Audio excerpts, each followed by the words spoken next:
Amat merat ike tesol derat ikmerut. Dave here. Welcome to part 8 in the book discussion for John Gray's Seven Types of Atheism. In this one, we're going to be talking about the conclusion and giving some of our thoughts on the book itself and why we think you should read it. And we'll go through a few of the comments that have been left and discuss a few of them, because there has been some interesting ones put, even if there's also been some terrible ones. And as always, I'm joined by the ever awesome Rev. How you doing, mate? Doing all right. Just crack-a-lacking along here in Tennessee. Nice one. Everything going okay? Yeah, everything's going pretty good there. How about you across the pond?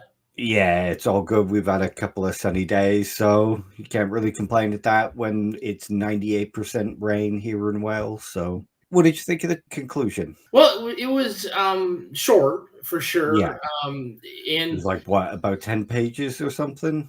Not even. I mean, it was super short, and essentially, I think the main point of his conclusion is, speaking to more of the newer atheists, is essentially replacing a monotheistic sort of frame of thought and still having that with not abandoning the monotheistic sort of thing, but just, sort of a same God, different name, basically. Yeah. With and that, learn to accept where you're kind of being the same, but putting it onto atheism. Right. And it kind of goes along when I think theists sort of notice a religious type behavior in atheists. And, yes, I understand that the words don't match up, like to call atheism a religion. However, you do see religious tendencies in the newer atheist approach. And even like politically here, you watch what's kind of I wouldn't call it an evolution, but a devolution of, wherever this mega and Christianity, its weird offspring is going, because it's really not anything Christian, but it is very religious. Yeah. But to call it Christianity, I don't think is entirely fair either. It just seems they like to take the violent imagery that Christianity provides, throw some lions and some eagles in there, and people getting martyred and the sword of the spirit and all that kind of jazz. But these people aren't like, not like, super scriptural or talking about, the various concepts that Christianity has struggled with over the centuries. So again, I think we as a humanity abandon things, but just replace them with other things. Yeah, I absolutely see it. In other atheists, that whole religious sort of mindset and element that goes on. For a long time, I've been calling it a civil religion. Because there's certain days, like they'll say there are no holidays in atheism, but then you see Christopher Hitchens being celebrated on the day he died, and they talk about what a great loss it is.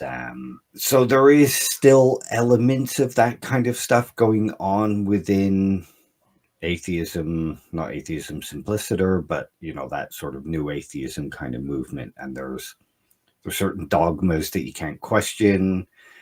There's a one true atheism mindset, which is similar to the whole one true God. There's certain people you're not allowed to question without incurring the wrath of their fans, which has a very religious element. So I can absolutely see it. I suppose because I've not been brought up with religion and I've been brought up atheist, I see atheism slightly different, I guess. Yeah. Well, and also anti-intellectualism too. Like Yeah, that's huge. the pushback against philosophy is exactly the same sort of pushback that creationists push back on, actual science. Yeah. And it's like they want to do philosophy if there's no actual philosophers in the room. Yeah. And the pushback on philosophy is bizarre to me, but I also understand it because it doesn't embrace their standpoints. Yeah. So they sort of have to say, well, this is, uh, academics, or this isn't, and it's the same thing in Christianity. If somebody says something and then an actual scholar or well-read Christian says, well, no, that's not what the Bible says, then instead of saying, oh, well, I need to examine my understanding, it's, no, you don't understand this, and there's that same pushback. And the other thing I see as a parallel is the intangible evil, instead of Satan, is now religion. It's religion, yeah. And it's like these people are saying things like, I don't hate people, I hate religion. And that makes about as much sense to me as saying I hate God or I hate the devil, or these things that are just ideas. And no, you hate people. And the religion, the idea that religion poisons everything, or religion, and you got to accept the fact that religion is natural.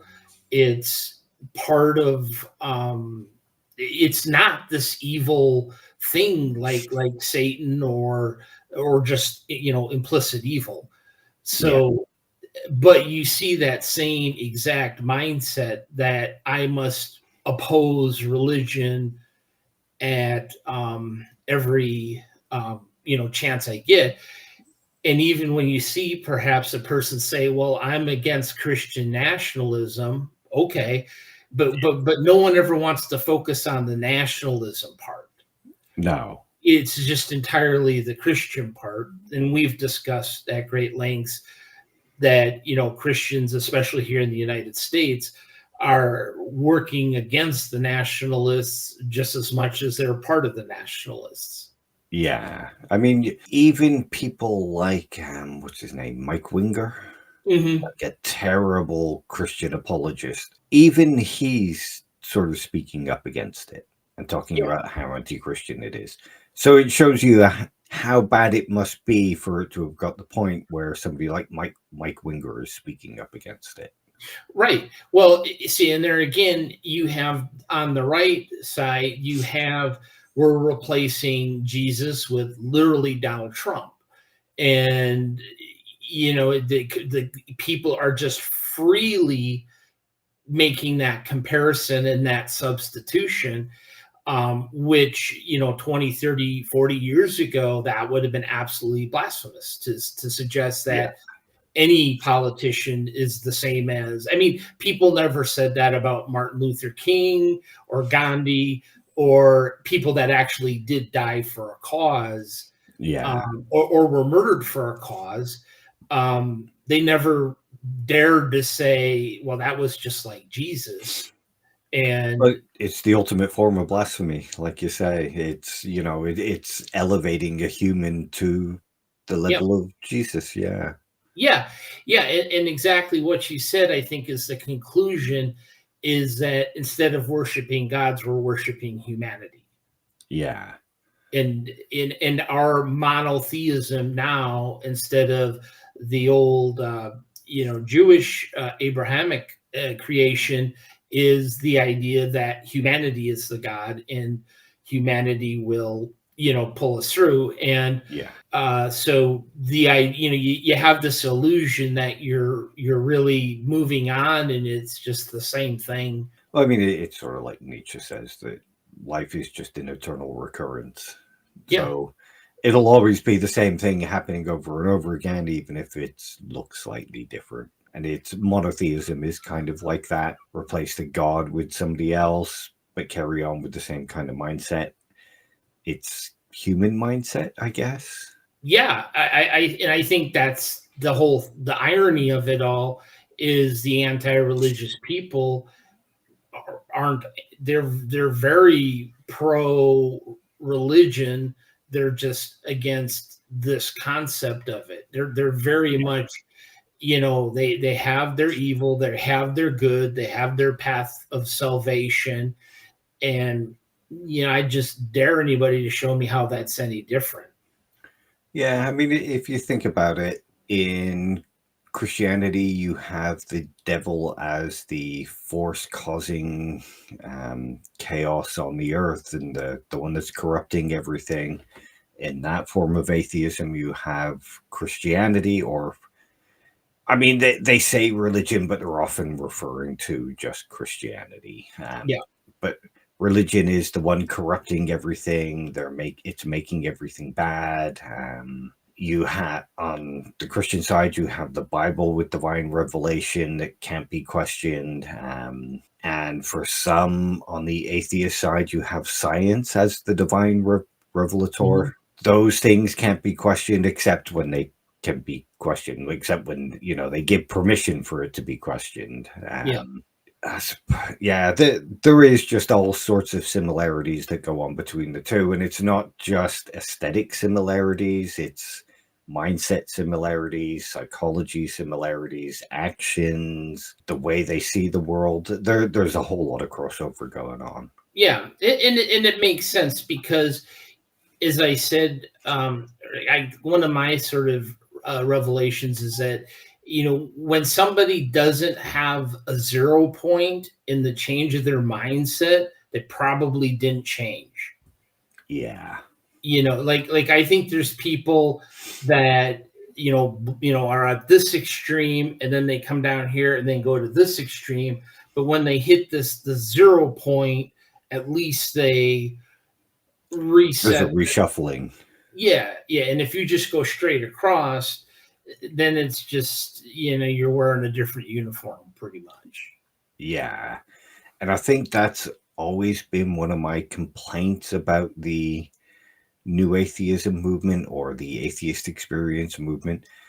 It's been about creating skeptics and non-believers, but not about creating skeptics and non-believers. It's not about changing the mindset. It's about using that mindset and turning it on people they oppose, if that makes any sense. Yeah, I've often thought that when people say, I'm skeptical of religion, no, you're critical of religion. A skeptic is skeptical about everything, and if you're just, I'm skeptical about this side or that side, no, you're just critical. That's all you are. And that's fine. You can be critical of something. Yeah. And I mean, that's one of the things I've been saying a while, is that when it comes to that element of atheism and skepticism, they say that it's about critical thinking, but there's no actual teaching of critical thinking going on. There's no actual teaching of skepticism. It is, like you say, they're teaching them to be critical of a common enemy. That's right. And win debates. And that's the other sort of trend I notice is this, it's like this fantasy, which the mega people have too, of this battle that they're in that there's like, and it's just like Christians saying every day is a battle against, the unseen enemy. And every day it's a battle against the leftist liberal extremes, or it's every day is a battle against the evils and the poison of religion. It's just all the same stuff. And it again, it feeds into that I cannot lose. Everything I do is important. And if I give one little thought of space or concede a concession, then I'm losing against the battle, which is just a fantasy. It is, yeah, absolutely. And there is a lot of that goes on. they see it as that kind of eternal battle that you're speaking of, like many atheists today in that sort of sector of atheism, they can't say anything that might sound like religion has any kind of positive element to it. And Right. one example I like to use is the Kalam cosmological argument. You get a lot of them that will argue the Kalam is not valid. You say, well, okay, but logically speaking, it is a valid argument. Like, if you understand logic and you follow the way the argument goes and you follow everything that goes on, it is a valid argument, logically speaking. But for them, valid means not an argument that leads to a conclusion that I'll accept, kind of thing. Right. But when you say, but in religion, in logic, it's valid. Do you agree that it's valid logically? They can't even admit something like that because they're going to have to use the word valid with the word religion. Yeah. And then that's why a whole group of them are convinced that, 7 billion Christians are all mentally ill or delusional, because that's the only conclusion they can draw, is that they have no evidence, they have no valid reason. No Christian has ever been logical or reasonable or critical thinking, and it's such a silly place to stand when you look at all the things that different Christians have done. They're clearly critically thinking, and it's a very arrogant idea to think that a person may have some experience or some evidence that you don't have to hold a different belief. But to say you have no evidence, well, that I don't think there's a less arrogant statement a person can make. Yeah. Anybody who says anything like there's no evidence for X, like we'll say God here, just doesn't understand how evidence works and how evidence affects people's decision making and beliefs. It's almost impossible to believe something with no evidence. Right. And all evidence really is if there's some data point that kind of points to the conclusion that something might be true, then that data point is evidence for that conclusion. It can be evidence for multiple conclusions. And it can be wrong. Yeah, and it can be wrong. You can have evidence that leads to a false conclusion. Yeah, but like you said, it's impossible to make that concession that they have a reason for believing what they do, rather than saying, okay, you have evidence to believe in this.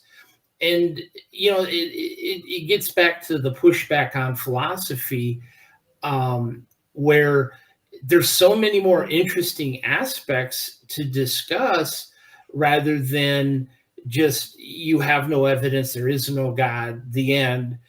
And you haven't begun to even discuss some of the real issues like ethics and morality and why are we here and what is our purpose. And that's where having people allow for a God space to have those discussions and to think those things through is way more critical than just the silly debate of whether God exists or not. Yeah, absolutely. And I think that's kind of where the discussion is going wrong these days. It's all about burden of proof. Right. If you don't have evidence, then you don't have, or if you can't convince me, then you have no good reason to believe. That's basically what the burden of proof has come down to now. Right. And I think there is a lot lost from, like, when I was younger, I was an atheist, and I would get into all these kinds of discussions, and none of us would ever really talk about burden of proof in the same way. We would say, well, none of what you argue kind of proves God to me, or is kind of convincing. But the discussions were elsewhere in, like, well, if there is no God, how do we go about something like morality? How do we Yeah. go about something like epistemology? How do we go about finding meaning? All of these things were the important discussions, not, do you have any proof? No proof? Yeah. I don't believe you. Yeah. It's all very different now. And I sound like a granddad saying, get off my lawn, but Yeah. it is what it is. Well, and I hate using courtroom analogies, but it works in the sense that the state has the burden, right? But Yeah. that doesn't, like, and you've pointed this out many times, that doesn't mean the defense just doesn't get up and say the state has no evidence, they're delusional, and sit right back down, and they haven't met their burden of proof. No, you can't say that. You have a burden as well. And at the end of the day, if the burden of proof is met, it's not decided by the defense or the state, it's decided by the jury. Yeah. And it could be, you could have 100 different results with 100 different juries.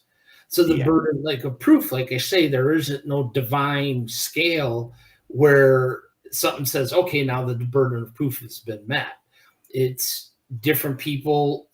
And when someone finds one side more convincing, it's not about the quality of evidence or a careful measuring of evidence. It's that guy was more convincing than this guy for whatever reason.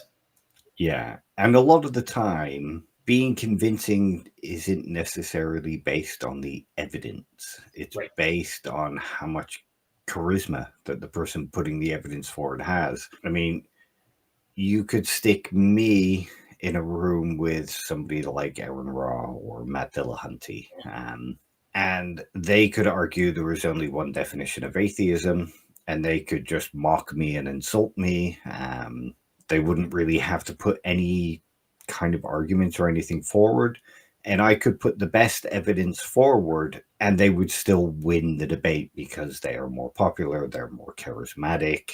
There's a lot made in the skeptic atheist sphere about how, evidence is important, evidence will change my mind.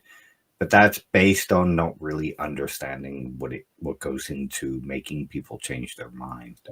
Well, we'll look at it in the Christian sphere of existence. Who's got the biggest churches? It's the righteous gemstones, right? It's not the guy in the rural area reading 50 verses from the Bible and talking about things we need to change. No, it's the show. And Yeah. that's what gets people to show up. That's what gets people to, the charisma, the experience, the ether. All of that is way more important than laying out evidence. And those guys win their burden of proof with the show. Yeah. Yeah, we are basically just clapping monkeys who laugh at all the glitters being gold. That's right. Yeah. And I think that's kind of one of the things that the book I really do like about the book is that it's aiming at trying to make other atheists understand that there isn't just one type of atheism. Yeah. And that in a lot of cases, atheists have, as you say, they've taken the tiger out of the evangelicalism, but not the evangelicalism out of the tiger. And I think that's another thing that he's trying to get at with the book is that a lot of them haven't dropped that mindset. They've just put their faith in something else. Right. Yeah. And also to challenge some of the things that we probably haven't given a lot of thought to, like humanism. Yeah.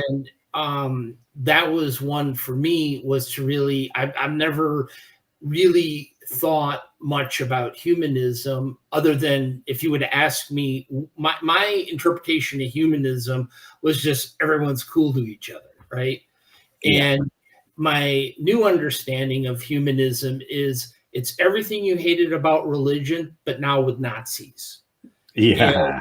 And you read that, and once you understand that and I read some stuff from like humanist organizations, and I was like, yeah, it sounds nice and fluffy, but again, we're putting our faith in the wrong thing.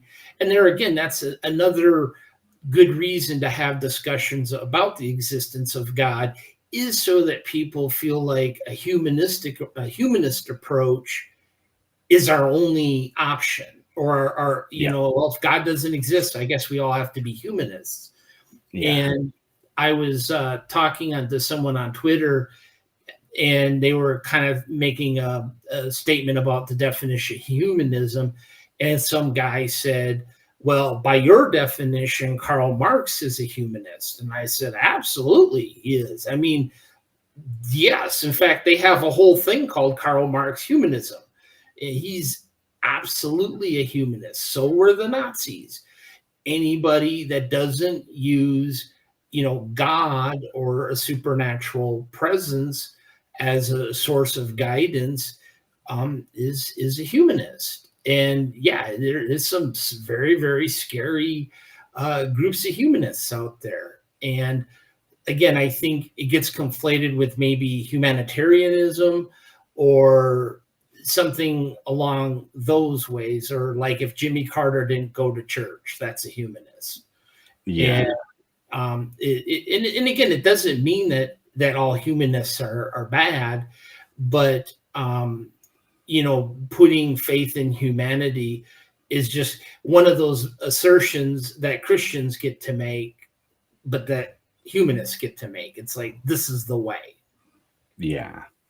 And it is essentially what they're doing. I mean, basically, a lot of religions could be considered the same kind of thing, where they have this idea of what will be the saving path for humans. It's all still rooted in very human thinking. It's just the object of their worship is over here, and the humanists' object is over here, but still roughly the same mindset. And this is kind of one of the criticisms I have of the book, is that I don't see humanism in the same way that he does. I can understand how he's seeing it after you kind of broke it down for me and explained it to me.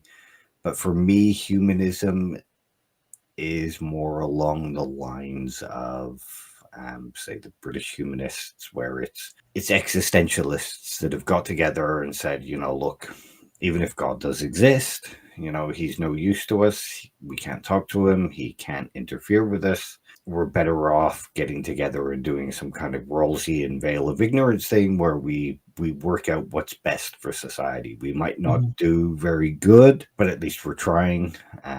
And that's how I see humanism, where it's putting humans first. We're the ones that have to make our decisions.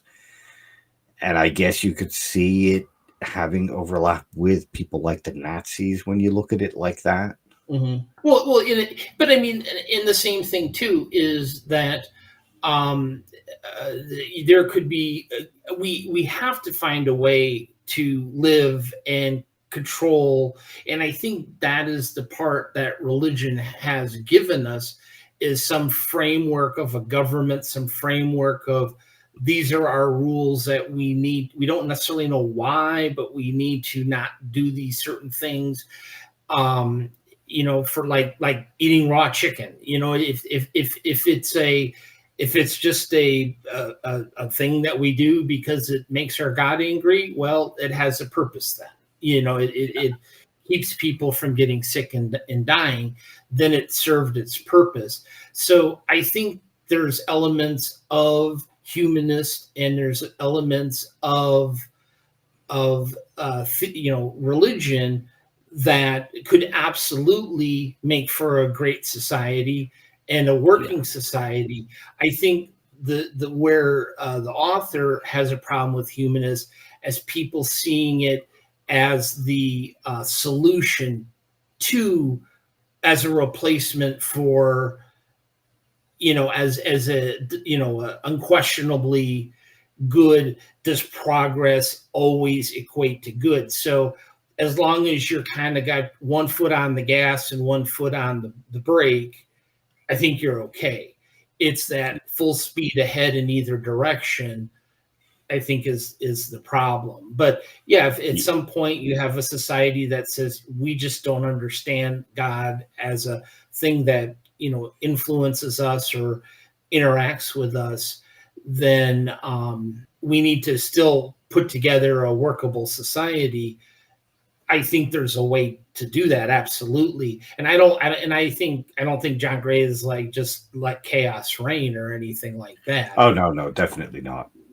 But at the same time, I think it's that atheist idea that science and and it kind of goes hand in hand with scientism and things like that, where our progress will always lead to good things. And as long as there's somebody checks and balances, then I think it's the best we can do. Yeah. I think even in a society with religion, those checks and balances can exist. Yeah.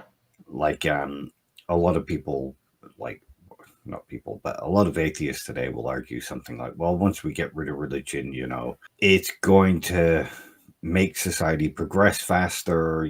We won't have the same kind of misogyny and the same kind of attempts to control women's wombs. But I think even in a regular society, religion has a place for that checks and balances. Yeah. It's, like you mentioned many times, when people were being a bit forward with science, there was the religious people who were like, well, you are treating them kind of like they're inhuman. Yeah. So I think there is a place for that, because if we were to just say, well, look, no God exists, therefore everything is permitted, that would make a huge difference to medical ethics. Yep. Yeah. And we don't understand all the things that we understand today. There's still more that we don't understand. Yeah. And saying things like eugenics, of course it makes some degree of sense of controlling the controlling to maybe diseases like genetic diseases, if you could somehow eliminate that. But we don't know enough about genetics and how that all works to safely do that.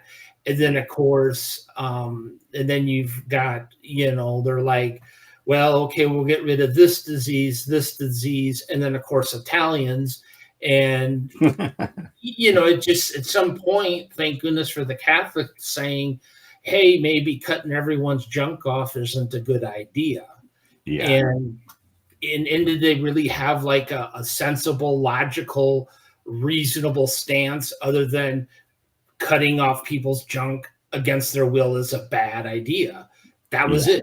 And they they took some heat initially because people are like, well, this is science, and as Oliver Wendell Holmes said, 3 generations of imbeciles is enough. And it wasn't just science; it was like literally everybody. The progressive people, and so, really disappointing to look at some of the people that supported that. Because again, I think they just got caught up in this grand new idea of how we can make humanity better without really, and you got to understand, we're just kind of stepping blindly, we're still, sort of stepping blindly. And so again, some of the, to have these, be able to think about these things and to say, maybe they both have a place, a recognition of humanity and a recognition of religion, but let's not make either one of them infallible gods. Yeah. And I think that's kind of where John Gray stands. Is he's definitely not, I mean, he's definitely not religious, but he's definitely not anti theistic either. No, definitely. I mean, when you got near the end of the book, and he highlighted figures like Santayana, it became pretty clear that he wasn't anti-theistic. And from the first few chapters, you could kind of get the feeling that he didn't really like atheists so much. Right. But it wasn't that he doesn't like atheists. He doesn't like atheists who have swapped their religion for atheism. Yeah. And that's basically it. When you look at somebody like Santayana, and he's talking about how he the way he lived his life was without worrying about religion, without worrying about what religion was going to think about him. He understood religion had a place. He knew when to fight it, when not to fight it. I think that's, like I say, that's kind of what he's trying to show. You know, it's possible to just be a good person, not hate religion, and still be an atheist, and still work towards progress, just in a different kind of way. Yeah, and if you feel like atheist has to be or not atheism, but religion needs to be exterminated or every shred removed, you're probably more on the side of having a supernatural enemy. Yeah. You know. Yeah. And it should be like the sun or the moon or something like that, where it's there, it exists. I can appreciate what good it does. I can also see the bad things that happen. But at the end of the day, it's people. You can't tear religion out of people. I also think that's something that people need to really think about. And I always try to say, hey, think about indigenous people and try to understand, if you removed religion from them, what that would just destroy their being. And it would for all of us, really, to just to lesser degrees perhaps. But we all have this cultural religious impact in us, and whether we admit it or not.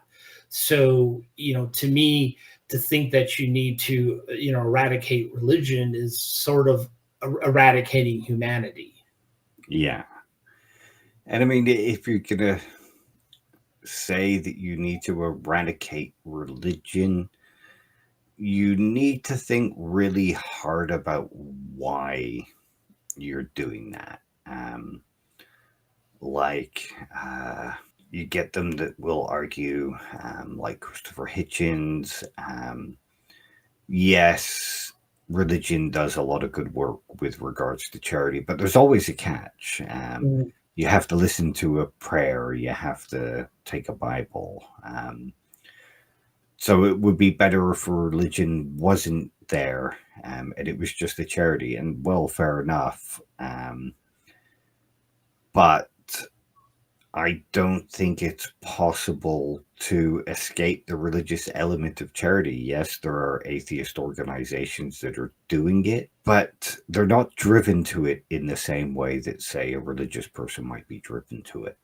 Right. And again, it's an arrogant position to take, that in every case of a missionary, that the people that some sense of religion wouldn't be an upgrade for these people. Like, maybe in some cases, no, but it may be in some cases that's part of what they need. Certainly, why do we feel the need to educate them? Well, because we can make them build, irrigation systems and farming techniques, and but also, and saying, hey, killing and eating people, not so cool, and being able to say it with some authority. Again, it's a process. So to say that, if you get one group of people to quit killing another group of people, and you use religion, it's fine. The killing is stopped. Yeah. Killing is stopped. And the other thing I just absolutely, I feel like it's such a privileged position is man, let's get people from starving, right? Why are we so concerned that these people had to sit in church, but we're okay with them starving? Yeah. We're more offended that they sang some hymns and did some ceremonies and now think there's a heaven and a hell, and somehow that's a bad trade-off from starving to death. And Yeah. you just have to say, maybe if we got the world to a place where no one's starving to death, then we can tackle religion. And that's always been my philosophy, and that is that a person that isn't starving to death can live another day to change their beliefs, but if they're starving to death, then that just seems like I'd rather see the whole entire world religious and hungry and healthy than the opposite. Yeah, absolutely. And I think the focus on eradicating religion is so great that they don't really think of it in terms like the great point that you've just made. They're so angry that a hymn might be said, and they just really don't care about the person starving. The person starving is incidental to them being able to criticize religion. Yeah, and again, they would have to give credit to religious organizations. And I've talked to a lot of missionaries, and they're just, a lot of them are just kids that have big, silly, grand ideas of the world, and they have the biggest hearts, and they want to share what they have. They feel like an excess of happiness, an excess of health, an excess of hope, and they want to share that with somebody that doesn't. And until that person does something damaging, then let's give them the benefit of the doubt. And and again, there's certainly a lot of imperialistic stuff and colonizing, and that stuff is not good.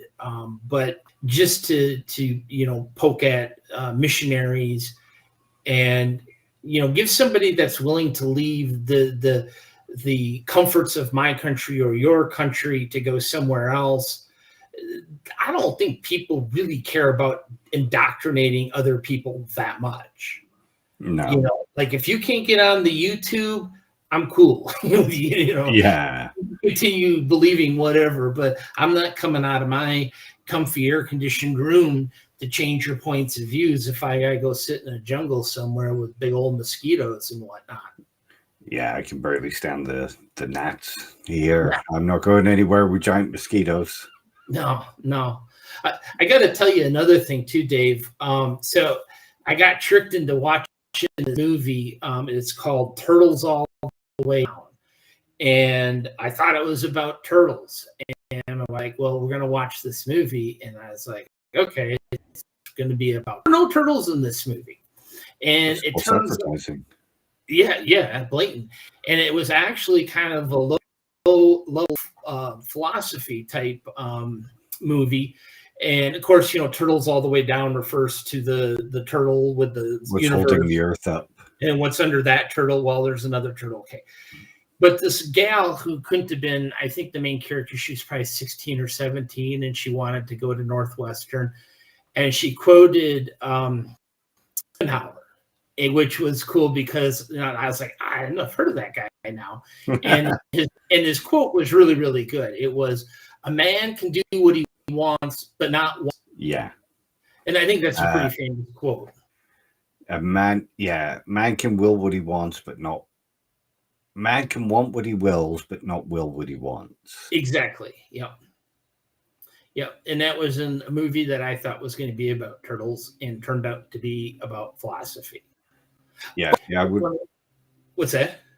I was just going to say, I would have thought it was about Bertrand Russell, because there's a famous story, probably apocryphalic.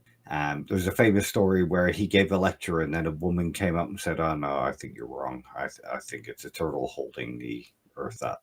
They told that story. Oh, okay. Yeah, they told that story in the movie, and then at some other point they busted up the Schopenhauer Schopenhauer. quote, and I thought, well, there you go. Thank you, John Gray. Now I know all about Schopenhauer, and I like that quote too. So yeah, in a good way again. That is a good.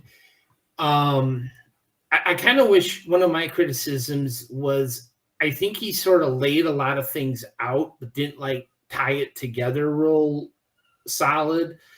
But he also showed like, here's some bad examples, but then here's some good examples of, yeah, and I kind of like that. So you can, still feel good about pursuing thinking of our world as being godless without it being entirely scientist driven or proof driven or anti-theistic.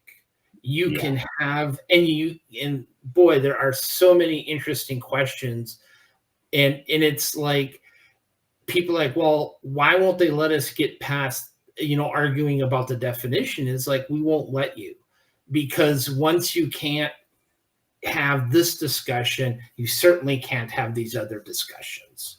yeah, And people that just want to insist, it's the same thing. And there again, it's just the same parallel to Christianity. It's because it's in the Bible, that's what it says, the end. yeah. Well, okay, well, we can't have a discussion then. You believe this and you are rigid in it, so we're just basically yelling at each other. But definitely I did enjoy hearing those names, learning about those various philosophers, and certainly kind of whetted my appetite to read more about them until I get overwhelmed and turn on HBO. Yeah, that's the story of my life. Yeah. Story of 2 of my degrees. Yeah. But yeah, I think that's another thing I really liked about the book, and it's what you brought up several times, is that it introduces you to a whole bunch of new people. Yeah. Like, a lot of the book is more biographical. Yep. It's still kind of tied to their atheism as such, but it's mostly biographical information about who have been not big players in atheism. That seems like the wrong word, but you know what I mean. It's people who have had impacts on atheism through the centuries. That's right. And then you learn that Bertrand Russell is the Kevin Bacon 7 degrees of John Locke. No, not John Locke. J.S. Mill. Yeah. Yeah. Everyone connects to Bertrand Russell. Yeah. I learned new stuff about Bertrand Russell. Like, I didn't realize Mill was his godfather. I knew there was a relation, but I didn't quite know what it was. Yeah, no, it was interesting to read that again without having to get in really in the weeds with some of these their actual concepts and thoughts. It was good to have sort of the Reader's Digest version of that. Yeah. I kind of wish he'd have gone more into the Makita Sod. Yeah. Like, it was great biographical information, but it didn't really connect to the God-hating part quite as much for me, or at least. Yeah, I think it just showed, I think, to me, an extreme case of being driven by that, and then having it manifest itself through your actions, which isn't good. And doing performative, it's like the guy, when someone says, my dog died today, I could use some prayers, and that one guy's got to be like, your dog not going to Dog's heaven. dead, man. Yeah. Your dog's dead, prayers don't work. It's just you're driven to delight in the miscomfort of others, and you see that a lot, like, and just people have no decorum to say this ain't the time for my snarky little bits here. Yeah. But yeah, on the whole, I think it connected the atheism to the people very well. I mean, it wasn't quite an academic book, but it still had the element of having to tease the points out. It was very obvious in places, but there were still places where he left it up to you to think about and draw what he was intending to mean out from it. Yeah. I don't get the sense that this is his epic, work of his life. I'm sure this was a book that was just kind of Contractual obligation. Yeah, and it just burning a hole in his ass, and he was like, all right, and got it out and felt better about things. But what comments did you think were the best comments that we got, or the most? Hang on. The first one, Phil T. Brown. I kind of like this one. He's a guy I speak to on Twitter, and I think you started getting into conversations with him about the book. He was doing his own breakdown of it in tweets. Yep. And I love the fact that we all just seem to start at the same time. I avoided all of his threads because I didn't want to have his views taint mine, if that makes any sense. Yeah. So yeah, I mean, it was kind of good the way he's like undeniable divine providence. I found that quite funny. Yeah, this is one, like I say, faith in science or the love from and for my wife is not the same faith as people have in religion. Stop the word games. Oh, request denied. Yeah. I like word games. Well, I mean, the funny thing is there is no actual word game going on here. This kind of shows the knee-jerk reflex reaction that a lot of atheists have, where it's not critical thinking, it's just being given a bunch of phrases, and if something seems to resemble that, then you throw out this as a counter. Because at no point in any of the streams did we say that the faith in the scientific method was the same as religious faith. We were pretty explicit about explaining that they were two different kinds of things. Right. Yeah, and ultimately, all of that is still really the same thing, right? Yeah. It's not this like you believe things with varying amount of conviction. And I always like the you bring in your spouse or your wife, or it's like you have faith in your wife until you don't, right? Yeah. And then something happens, and then now you don't. So to me, it's all just a belief or a trust. And again, it's like you can't use faith and science within 4 words, otherwise you poop your pants. Yeah. And that's all that really is. And it really, there was a lot of that with this. There was a lot of people who were really upset at the use of the word faith in relation to science. There was a lot of pant pooping, like a lot of it. Yep. And I think get it all out, clean out your system, but we got to be able to take these words back and use them, like as adults would. Yeah. And again, if you're uncomfortable with someone saying you have faith in science, well, maybe you need to evaluate how you're looking at science. Because again, even religious people, Christianity is one of the first religions where, faith and belief was a big deal, a big part of it.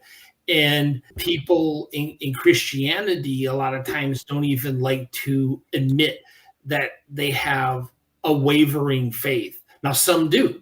Some readily admit that, hey, I'm struggling with this. I don't have my belief, my faith isn't where it needs to be.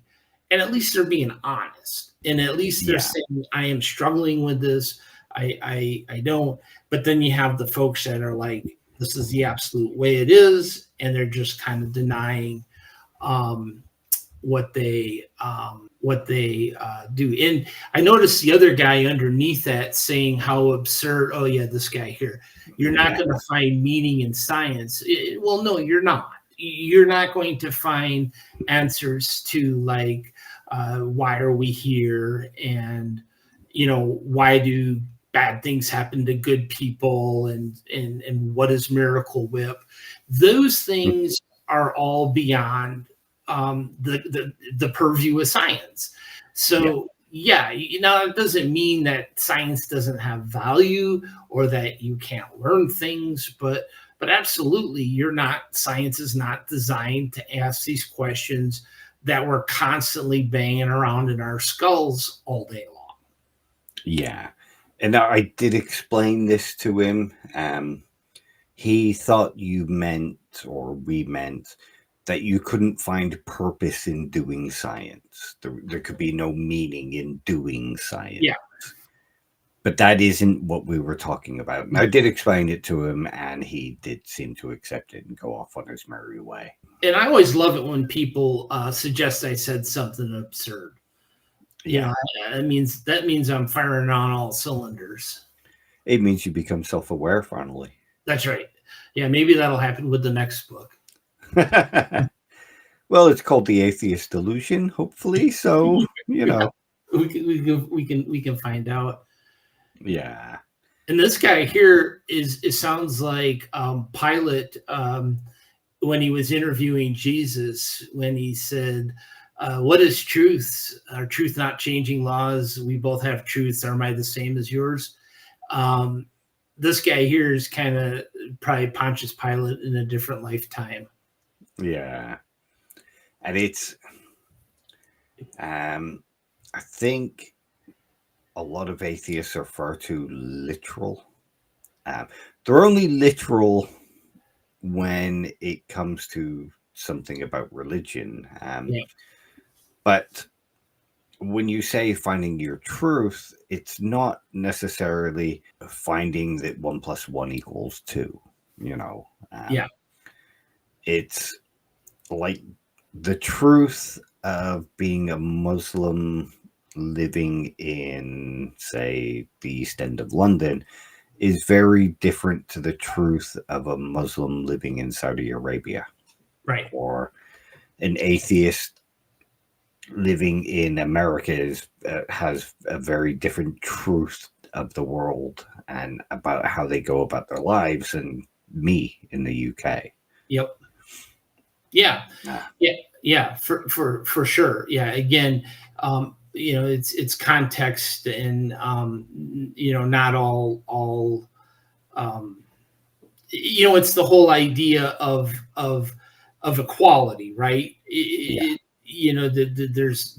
There's a difference from perspective, and you have to have a little nuance. And then this guy says, never heard of any popular apologists or outspoken atheists until a few years ago. Well, I hate to break that guy's bubble, but that's just, he wasn't paying attention. Yeah, I mean, I've never quite understood this. I've been a secular humanist and atheist for 30+ years.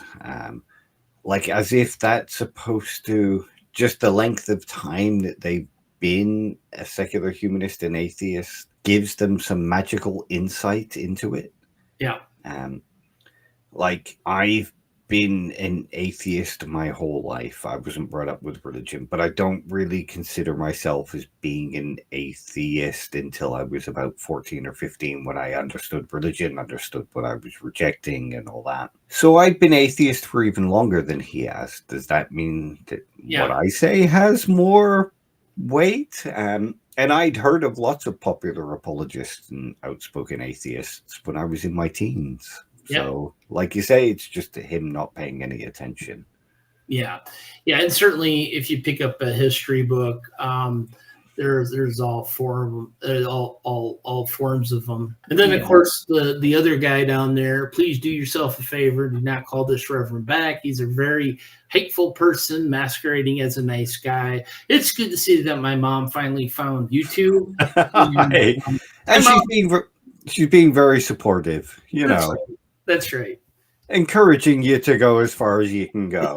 That's right. Yeah, there was quite a lot of comments left on the first 2 or 3 videos, and then it slowly kind of died down. And of course, Sixtra and Arcanix commented on pretty much everyone, and we appreciate that, guys. Thank you. Yes. And here's another one. 7 types of not believing in God. I mean, technically speaking, there are a whole bunch of different types of not believing in God.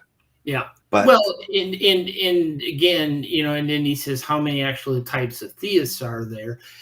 And if you even thought of it's reaction, right? It's not because you'd say, well, there's the Christians, and then there's the Jewish folks, and there's the Muslims, and there's the Buddhists, and there's the monks, and then the evangelicals.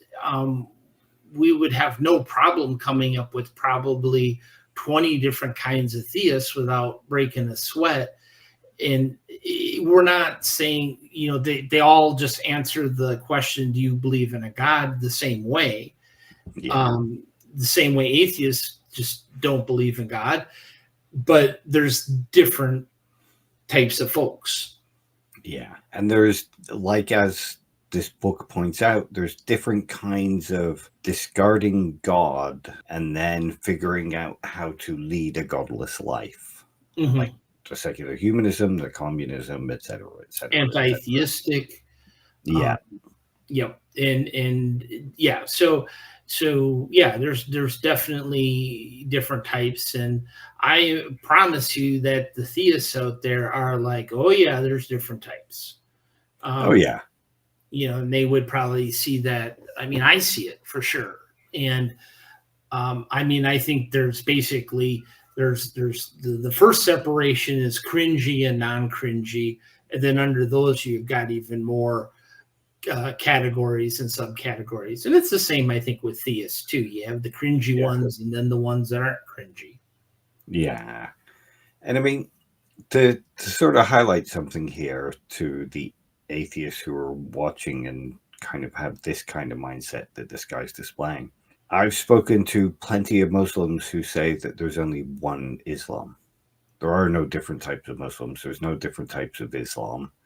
Islam is just one thing. All Muslims are, there's just one type of Muslim. But we know that's false just based on the Sunni Shia split. Right. And I think the atheist here is showing the same kind of mentality. It's not looking at how it works on the ground. There's this idealized version of Islam, idealized version of atheism, and that's what they're portraying. It doesn't fit the picture in my head, therefore what's in reality must be wrong. Right. Oh, this was, he was talking about how the Ottomans adopted the sort of European outlook of a favored race. Right. But I don't really know much about that myself. So yeah, there's a lot of aspects of Darwin's writings that are problematic. And we talked about that. Hume had some pretty disturbing things to say. And that just needs to be addressed, and it's just a good reason not to put people on pedestals. Yeah, take what's worth taking from them, but highlight what's worth, avoiding about them. Yeah. Oh, this was quite a good comment. Yeah. Yeah, it's it makes a change to actually get a kind of good comment on a YouTube video these days. Yeah, and I've always enjoyed talking to Christians and trying to understand why they believe what they believe, and trying to find something that I can use in their beliefs. So yeah, I've always been, and I remain to this, like my own personal beliefs have always appreciated some of the Christians, and I've been, even when I was going to church, I certainly wasn't in the favored nations of Christians. So I've always kind of been at odds, but I've still always appreciated people that really examine their beliefs and examine themselves. And and religion is a real good mechanism for that. Yeah. I mean, I kind of enjoy having discussions with, I've always enjoyed speaking to Christians and Muslims because they are of such a very different mindset to me. Mm-hmm.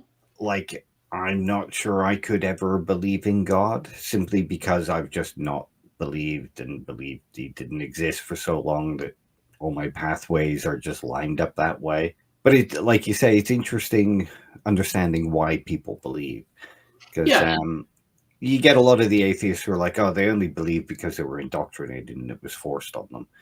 But I think that's too easy of a dismissal of why people believe.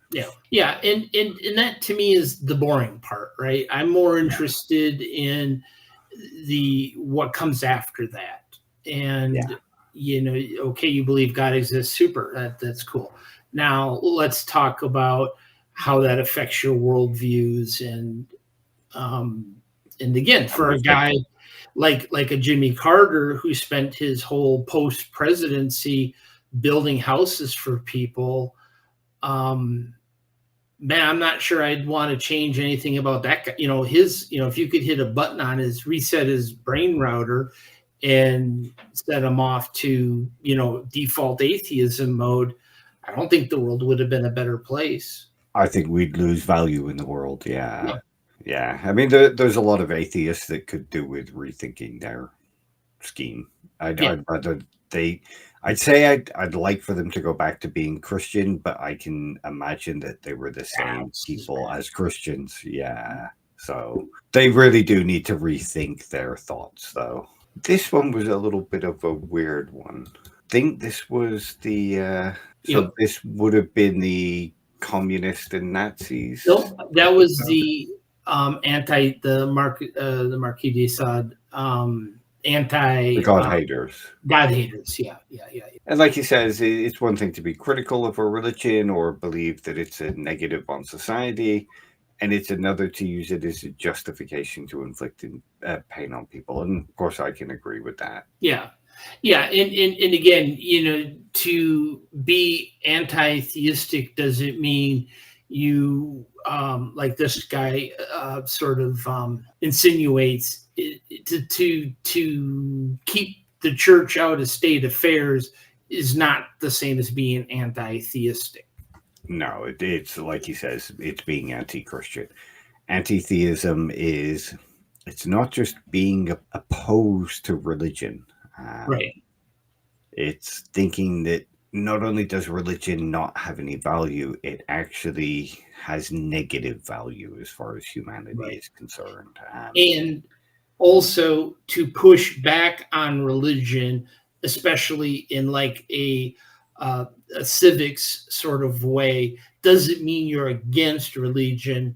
It's just like decency laws. Like, we're not against bars, but we don't need to have bars on the school grounds. Yeah. Things like that. If you push back on something, it doesn't mean that you are against that thing in principle. You're just saying, here's where a boundary needs to be. Time and place. Yeah. And I think that's what this guy's saying. And I think that's fair, and again, the examples given in that book were not simply guys talking about the finer points of the separation of church and state. It was, the indulgence of the pain of others as kind of a middle finger to people saying, hey, we should be kind to everybody. Yeah. And I think what he's saying here is they could do a better job of picking their battles, but someone has to stand in the way of the erosion of church and state separation. I can get behind that because in this country, we didn't really have a separation of church and state. but they're not really very linked anymore, and haven't been since the mid 80s to early 90s. There's still a link. The head of our state is still the head of the church. We have a state church, but they don't really have any way of imposing their views on us anymore. Basically, society has swung enough to the point where the church has to accommodate the regular person's views, not the other way around. And weirdly, it wasn't so much from people standing in the way of church and state being joined. It just went that way. Yeah. And I've said this before, and if I could make one prophecy, is that the first in the United States, the first secular voted or elected, nationally candidate is going to be someone from the far right. Yeah. And it's not going to be, because I definitely think that's the direction that's going. And instead of a guy like Donald Trump holding a Bible upside down, they're just going to be like, we don't even need to do that anymore. And the pushback on all religion works against that, and we need to be more focused on the nationalist part of the Christian nationalist rather than the Christian part, because some of these folks are in for and it's all over Twitter too. A lot of secular people doing the things that you would be like, why do you believe this? Why do you think it's right? And it's not going to be long before, and again, this is kind of my prophecy, so I could be totally wrong on this, but the secular government in the United States isn't going to be what a lot of these folks think it is. No. And I mean, you can sort of see that in I don't know if you remember the skeptic push on YouTube from about 2005 to about 2015. It's where the whole Gamergate came from. But basically, the skeptics and atheists on YouTube, as soon as they became popular, pushed really hard to the right. They called themselves centrists. And they were very Cartman, I'm just asking questions. But they immediately became very anti-equality, anti-diversity, anti-feminist, some element of homophobia. Right. But yeah, they immediately swung that way. They immediately became more racist, more hateful. And I don't see it translating into the real world any differently. Yeah, and that's my big concern with being got to keep religion out of government. And yes, to a lot of that, but also keeping religious people out of government is probably not a good idea. It'd be impossible to keep religious people out of government. Yeah. Be easier to keep atheists out because there's just so few of us, especially somewhere like America. Yeah, and we're entirely unelectable too. Yeah. I think in this country, it's at a point where if a politician promotes themselves as a Christian, it doesn't do them any favors. Doesn't make it worse for them, but it doesn't do them any favors either.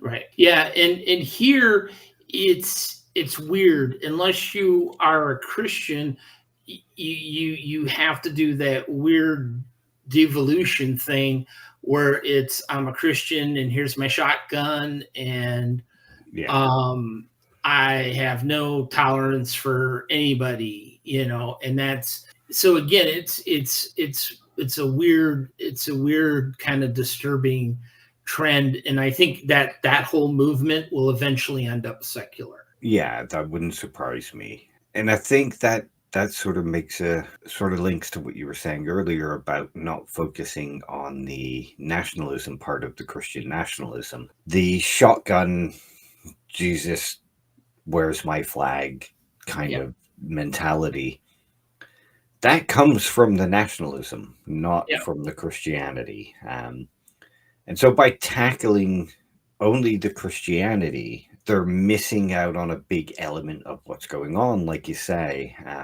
But they're also alienating other Christians who could be on their side to be fighting the actual nationalism part, because they have the knowledge of the Christianity to push back against the Christian nationalism. So by tackling the nationalism part, you're actually tackling the Christianity part. And the right part, the right kind of Christianity part. Well, and again, you have to just have the ability to have the nuance to, see, because again, if you're an atheist and you just declare war on all Christians, you lost. You've lost, yeah. And I think that's kind of why it worked in the UK, I guess, because atheists never actually went to war with the Christians here. We did with some elements, like the Merry White House kind of people, the ones trying to bring in that whole conservative Christian element. You're not allowed to work on Sundays kind of stuff. But instead it just kind of fizzled out because people stopped caring about it more than a pushback in a fight. And because there wasn't the fight, there was no death throes from Christianity. Like, I think in America, part of the whole more extreme nature of Christianity that's coming out is because of the pushback. And because of the fight mentality that's going on between the atheists and the theists. I can understand it, don't get me wrong. But I think part of the push from Christianity and some of the choices of propaganda that they're using, you can kind of see it. They're coming to take away your Bible. They're coming for your Christmas carols, all that kind of stuff. And that's being brought about because of the fight from the new atheist elements. Yeah, and that doesn't, the whole painting one side as a evil or the other, it feeds into the fantasy, and nobody is having a real discussion. Yeah, that's it. Although I suppose if you have the real discussion, you might find out that you're also the asshole. And as long as you don't have the discussion and you just sit there calling the other side pricks, you'll never find out. Okay, next comment. This one was kind of out of the blue. As you can see, there was a little bit of back and forth, but there isn't much really to be talked about here. But that's all the comments on that one. And this guy maxed out. Most of these were just, it's Arcanics again and Srida. But actually there are just 3 types of atheist as far as the burden of proof is concerned. If you're neutral, you're a non-believer. If you think God's improbable, you're a disbeliever. If you claim no gods exist, you're a denier. Same with any hypothetical beings. So there is a problem here. Disbelief, technically speaking, is the denial. So if you disbelieve God exists, you're denying God exists. So he's kind of wrong here. I think he's entirely wrong. But I think there's so much focus, like you were saying earlier, there's so much focus on the definition of atheism. That seems to be the only place that most people will allow any conversation to go. And by arguing, no, there can only be these types of atheists, they're missing out on the actual bigger picture in discussions that really need to be had, like you said. And also to just a silly understanding of how the burden of proof, what it is. Yeah. And And you can claim no God exists and you can believe no God exists, but I don't see that any different as thinking gods are improbable. Yeah, if you think gods are improbable, you think that they're unlikely to exist. Yeah. And therefore think that they don't exist. Yeah. Yeah. And if you claim something that you've got no business claiming, it's just it's like saying I claim to know all the math theorems or something like that. You're just wrong. Yeah. You're making a claim you shouldn't be making. It has that's, and again, this person obviously didn't listen to any of the videos and try to like understand. Yeah, they saw the title and had that poop your pants moment. Yep. I'm going to unload on these people to teach them a lesson for making me question what I believe. Yeah. This is, and again, the stuff this guy says, I just don't think really moves anything forward, or and again, to the idea that you can argue with somebody that's taught at the most prestigious universities, has written many books, is a scholar, and you're like, well, actually, there, fella, no. Yeah, I mean, it's when I was younger, I was kind of like this. Mm-hmm. Who wasn't full of piss and vinegar when they're younger. But during my degrees, the first thing you kind of learn is, shit, if somebody with 20 years education and study in this thing says I'm wrong, there's probably a reason for that that's beyond me being right. Yeah. And you sort of learn to defer and learn to say, if that person is studied it that much, then maybe I should be listening to him, rather than turning around and saying, well, you know what, I once had this thought while I was really high, so you're wrong. Yeah. And again, a guy, it's not even a guy who said, I read this book, here's what I disagree with. And even to disagree with a person that's got more, let's say, authority on the subject matter, that's okay. But just to say something because you saw a couple words and pooped your pants, then yeah. And it's pretty much the opposite of skepticism. Yeah. Like his name, Maxed Out. He's the maximum doubter. But even skepticism doesn't quite work that way. Like, a lot of people seem to think skepticism is just going, show me the evidence. Yeah. But good skepticism isn't just saying, show me the evidence, or I don't believe you, or the burden of proof is on you. Being a good skeptic is about understanding what evidence you should see, why you should see it, why you shouldn't expect to see other types of evidence, doubting the right people, accepting the authority of some people. Skepticism is not confusing. It's more complicated than many people seem to think it is. Like, a lot of atheists today will say, you're making this more complicated than it needs to be. Well, no, good skepticism needs to be complicated. That's right. And like you said, there's still a lot that cling to the Dark Ages myth. Yep. Most historians don't buy into that anymore. No. But atheists really are clinging on to it.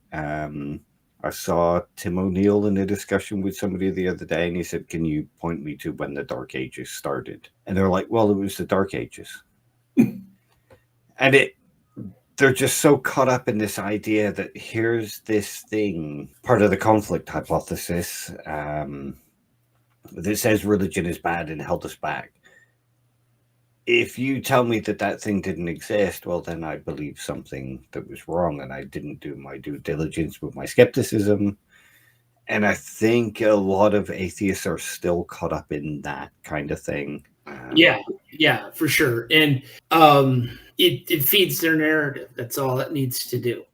Yeah, that's it.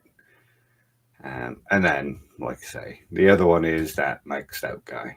And then what did he say above that? I think there's one.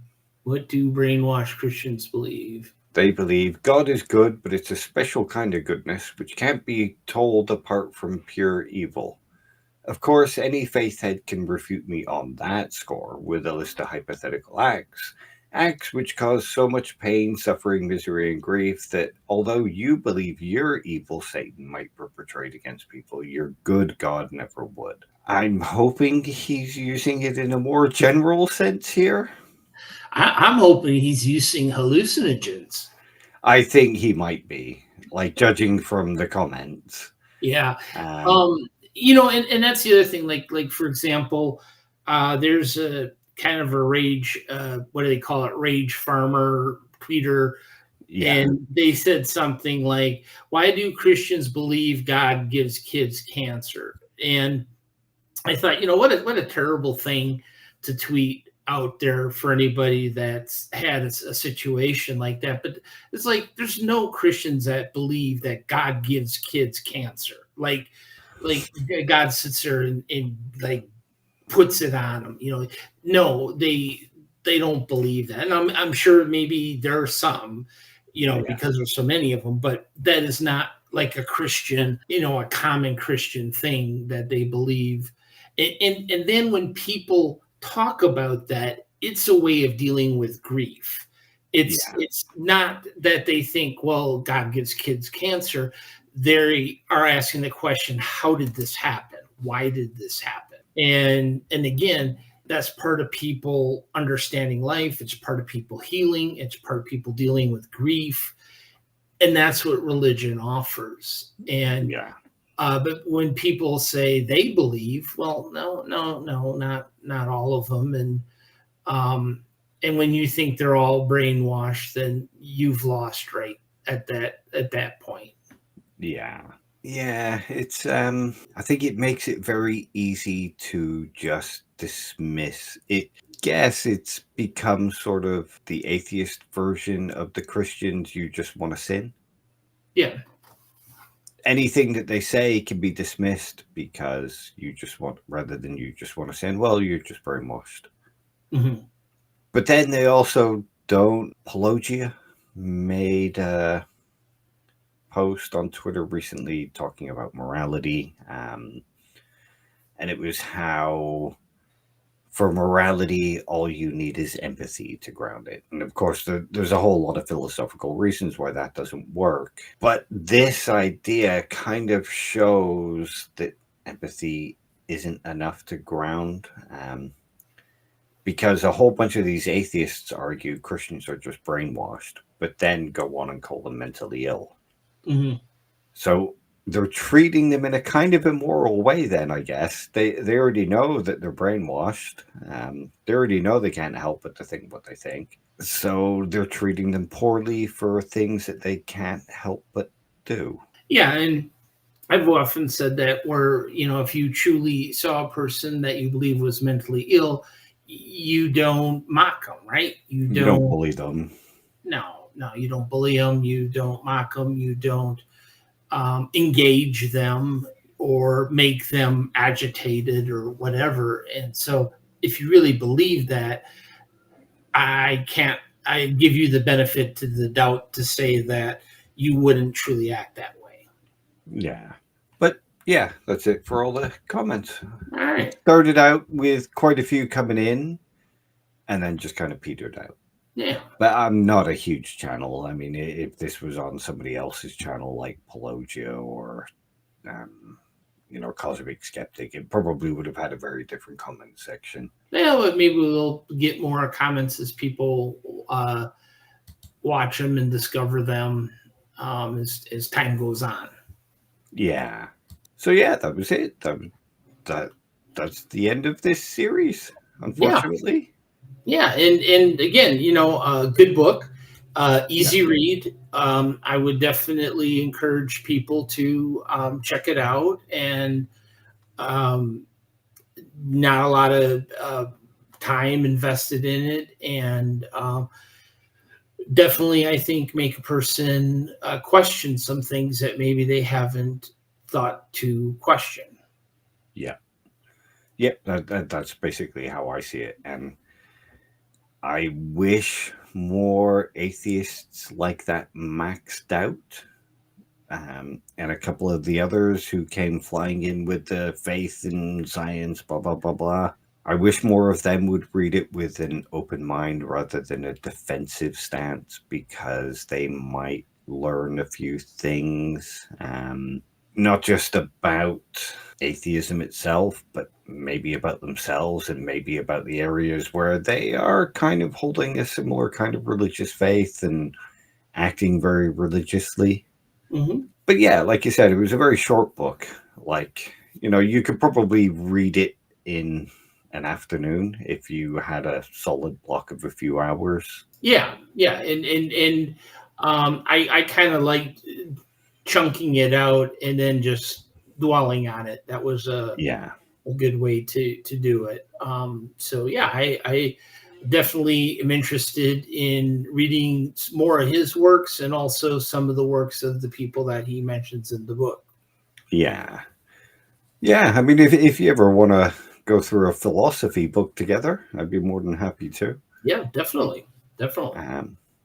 I'll start sorting out getting hold of a copy of The Atheist Delusion, and we'll start on that as the next series of videos, if you fancy. Yep, I'm all for it. Nice, because I've been really enjoying this. It's been like a highlight of the week each week now. Yeah, good. Yes, it's kept me off the streets for a little bit. So anything that does that. Yeah, exactly. But anyway, well, thank you, Dave. No, thank you, Rev. It's been amazing. And I'm probably going to go to bed now because I'm slightly knackered. I'm sorry. But I'll catch you on Twitter All right. a couple of days. Take care. I'll see you soon, and see you all at home soon, hopefully. Good night. Good night. Bye.